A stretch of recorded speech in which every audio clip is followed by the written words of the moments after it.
Top officials from the world's two largest democracies held ministerial-level talks in Washington after their leaders from India and US discussed their differences, of course, over the Ukraine war. The US Secretary of State Antony Blinken, US Secretary of Defense Lloyd Austin, India's External Affairs Minister Dr. S. Jaishankar and India's Defense Minister Rajnath Singh met at the State Department for 2+2 format talks. These talks held were aimed at the raging war in Eastern Europe. Biden, of course, has been pressurizing world leaders to take a hard line against Moscow. The United States is seeking more help from India in condemning and applying economic pressure on Russia for invading Ukraine. But India has tried to balance its ties with both Russia and the West. Unlike other members of the Quad countries, the United States, Japan and Australia, it has not imposed sanctions on Russia. India's import of Russian oil remained the point of contention between New Delhi and Washington, even though India receives little of its oil from Russia. It recently stepped up with a major purchase as other democracies are trying to isolate President Putin. India has bought at least 13 million barrels of Russian crude oil since the invasion in late February, compared with some 16 million barrels for the whole of last year.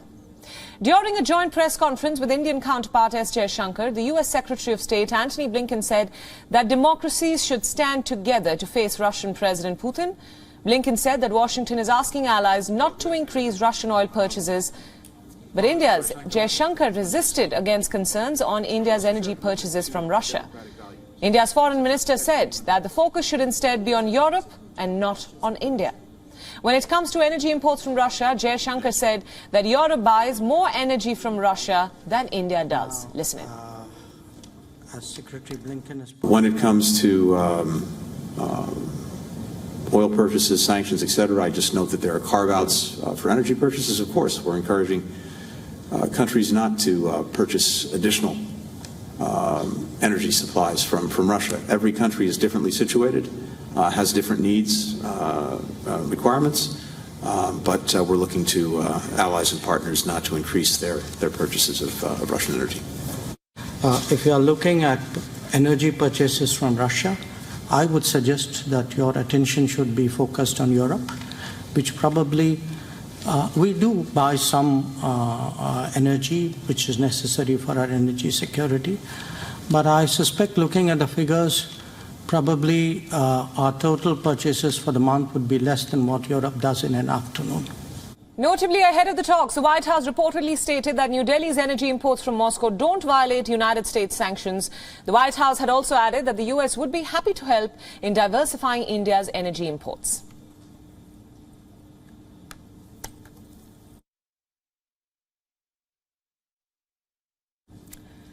Now, for more details, joining us live on this broadcast is Harshvi Pant, who is the head of ORF's Strategic Studies Program. Harsh, thanks for joining us.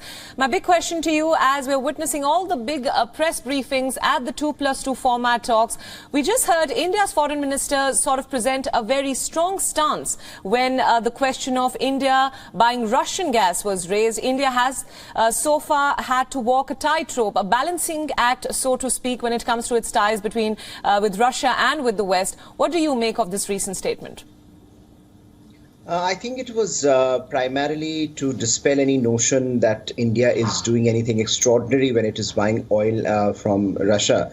As the numbers speak for themselves, India is a minor purchase, is a minor buyer of oil compared to what Europe is doing. And I think, what we have seen over the last few weeks and months is that there has been a greater degree of understanding of India's position. And when you were just playing the statements by Antony Blinken, I think he's also making it very clear that, look, we are encouraging countries to do that, but there is no pressure. There are carve-outs. And of course, the White House press secretary later also pointed out that India cannot really US cannot pressurize India to do anything. And I think India's consistent position, a very strong position on this, means that there is very little space available for any kind of pressure on India, given the political economy of India and given India's energy security needs. But I think India has made its points very clear repeatedly, and one hopes that would be enough to allay the concerns in Washington. And I think the larger meeting that was held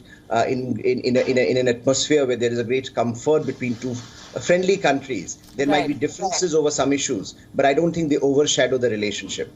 Right. India's stance on the Russia-Ukraine war has been very different when it comes to other Quad nations, namely US, Japan and Australia. What do you make of the same, and how will this impact the geopolitics going forward? If you are thinking of Quad, for example, Quad is not a formal alliance, and I think that is what is interesting about the new platforms that are being created, like the Quad. Of course, Australia and Japan are alliance partners of the US, so they have to take a position which is in sync with American position. But India is under no obligation to do that, and of course, India has its own sets of interests when it comes to Russia, defense purchases, energy, which we were discussing earlier, and of course, the larger regional security paradigm and the ability of India to have a channel of communication open with Russia at a time when Russia is getting closer to China. So I think India has its own sets of imperatives, and clearly I think as India's relationship with the West has evolved, there are pressures on India to do more on this question. But as the Prime Minister, I think in his engagement with the President Joe Biden stated, India has done a lot in terms of even in terms of the humanitarian crisis that is bedeviling Ukraine,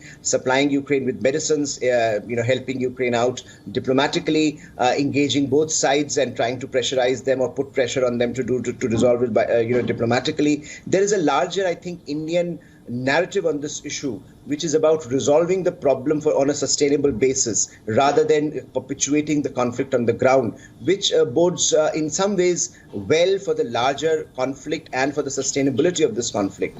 But I think by and large, when you see how far India and the US have traveled on this question, it is a significant milestone that you can have 2+2 dialogue, even in an atmosphere where there are differences over Ukraine. And I think that speaks volumes about the relationship, about the Indo-US relationship as well.